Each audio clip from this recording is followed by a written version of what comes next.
games I used to do on my channel, where this will also be going up, old videos looking at what's coming out in a month, and I put things I think people would like, such as this NES World Championship. I would also put like the Final Fantasy expansion, COD, etc. in previous videos. I'm doing a little bit different. We're looking at stuff that I'm looking forward to, which is actually quite a lot in July, and it starts off with There's Endless Zone Zero for PSN. It's going to be mobile on PC, free to play. It's kind of why it's on this list. It's free to play, so I might as well give it a go. It's just, I have played a bit of Honkai Star Rail, kind of like that, but totally dropped off. Could be the same with this.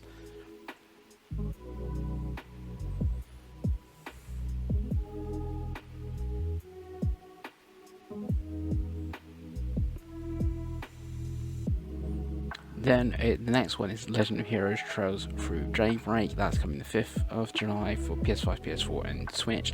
Never played a Trails game, so series I wanted to get into, and this is the start of a new arc. I still think it's part of like the big story or timeline or whatever, but it's a new arc, so that makes me very interested.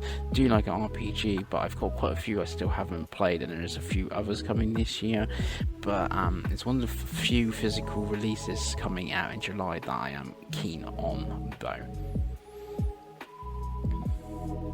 Then we don't get anything for a while that I'm interested in, not until the 16th of July, so 11 days later, is Flock. I've seen some compare it to Journey, but I'm getting more flower vibes.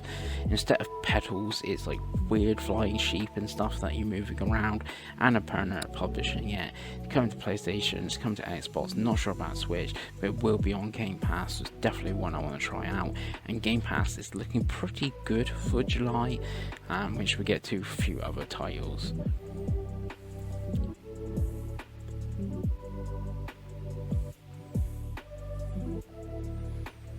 Next one is Nobody Wants to Die, which is literally just sort of shown up at all the summer shows. It's like this like cyber neon like detective game and stuff. It comes out really soon, obviously 17th of July. I think it's digital only, maybe a physical later. Definitely one that I want to keep my eye on, because it could turn out to be pretty good, but it's just sort of come out of nowhere, so we'll see.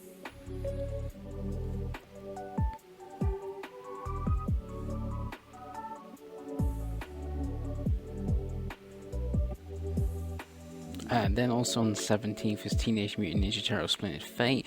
I believe it's already on Apple Arcade, or has been on Apple Arcade. It comes to the eShop. It is a Switch like time exclusive. It's the third, well the second so far, but it will be the third Teenage Mutant Ninja Turtles game this year. And I've still not checked out the one that we've already had this year, and Mutant Mayhem is coming later. So this might be a mess, and it is a roguelike, which is not my favourite genre, but then being more of a kid-friendly game, it could be pretty good.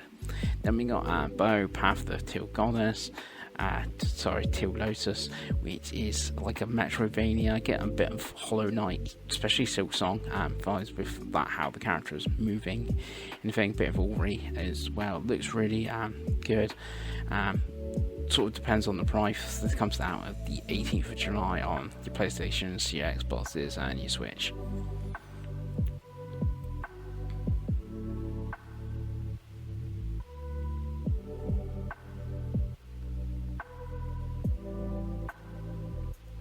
And then also on the 18th is Dungeons of Hinterberg. This is coming to Xbox and PC, and it will be on Game Pass. It's basically just dungeons from Zelda, but you got like a town hub where you can like have coffee with like the villagers and stuff like that. I think there must be social aspects around that, and some of the quests in dungeon might be for people.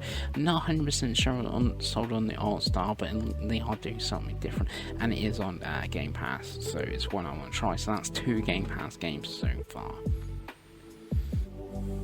And then also on the 18th is Flintlock, The Siege of Dawn. This has been shown a few times, but we've talked about this on the Safe Ops 3 podcast. It had a really good showing at like the summer showcases. I actually had a 10-minute one somewhere, and like really good. It's a Souls light.